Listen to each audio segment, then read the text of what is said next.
สบายดีถ่ายสบายดีตอนสวยพี่น้องออกมาหาหน่อใหม่ที่เก่าพี่น้องเลยหาแนวอยู่แนวกินวางสองวาง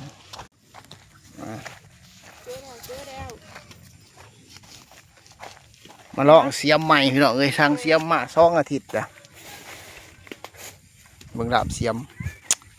ขักว่าพี่น้องอุ้ย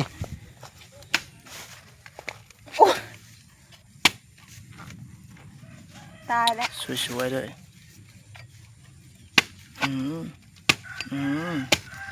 โอ้ได้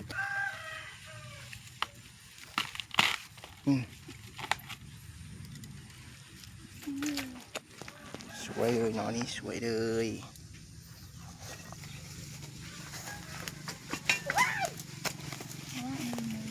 เฮ้ยนี่ครับนี่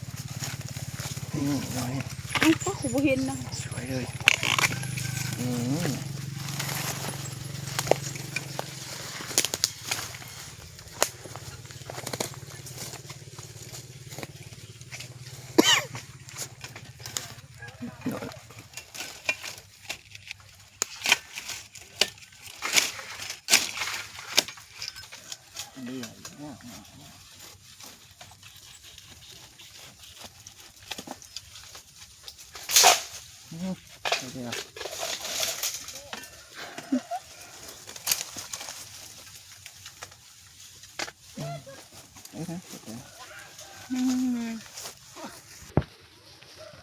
เป็นจะไรเป็นจะไรเห็ดโนสมบูรณ์เลยโอ้นอสูงมันอะไรสวยเนาะเอาอะไรจะได้มันผูกเอาใช่หน่อยอุ้ยสวยเลยเออบ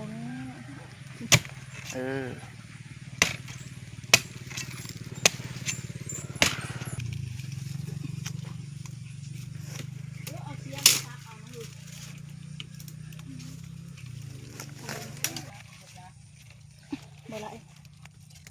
แข็งปู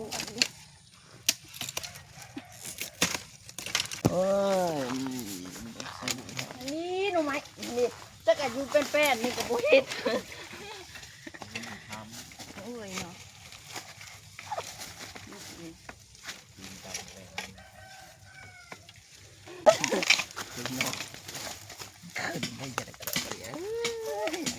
น้องเอ้ยนี่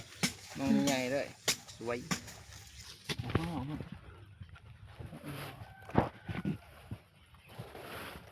สวย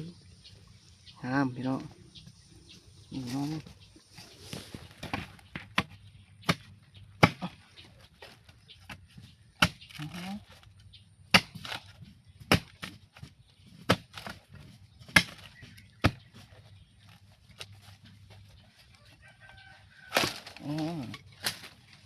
เรียบร้อย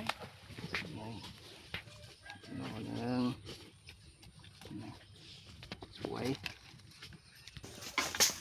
นอนหน่อยเลยนี่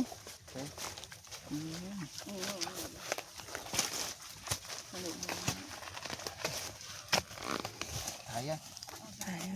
ไม่ชมหน่อยถ่ายเลย